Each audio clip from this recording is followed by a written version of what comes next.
সিলেটের কোম্পানিগঞ্জের বহুল আলোচিত সাদা পাথর লুট মামলায় গ্রেপ্তার হয়েছে বিএনপি নেতা শাহাবুদ্দিন। র্যাব বলছে তিনি এই ঘটনার অন্যতম মূল হোতা। শনিবার রাতে নগরের আম্বারখানা এলাকা থেকে র্যাব ৯ অভিযান চালিয়ে শাহাবুদ্দিনকে গ্রেফতার করে। তিনি কোম্পানিগঞ্জ উপজেলা বিএনপির সভাপতি ছিলেন। তবে গত ১১ আগস্ট কেন্দ্রীয় বিএনপি তাকে পদ থেকে স্থগিত করে। র্যাব ৯-এর গণমাধ্যম শাখার অতিরিক্ত police super KM Shahidul Islam সোহাগ জানিয়েছেন, শাহাবুদ্দিনের বিরুদ্ধে সিলেট কোতোয়ালি ও কোম্পানিগঞ্জ থানায় ৭টি মামলা রয়েছে। গ্রেফতারের পর তাকে থানায় হস্তান্তর করা হয়েছে।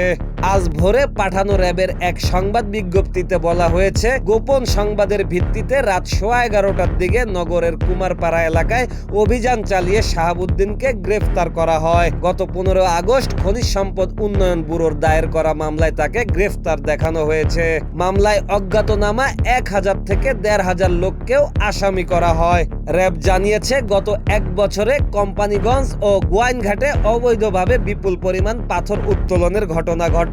গণমাধ্যমে সংবাদ প্রকাশের পর বিষয়টি দেশ জুড়ে তোলপাড় সৃষ্টি করে। এদিকে বিএনপি নেতা শাহাবুদ্দিনের বিরুদ্ধে সরকারি প্রায় ১৫০ একর জমি দখলেরও অভিযোগ ছিল। প্রথম আলোতে প্রতিবেদন প্রকাশের পর গত মার্চে প্রশাসন অভিযান চালিয়ে প্রায় ৭০ একর জমি উদ্ধার করে। এ সময় শতাধিক পাথর ভাঙ্গার যন্ত্র এবং টিন শেড ঘর উচ্ছেদ করা হয়।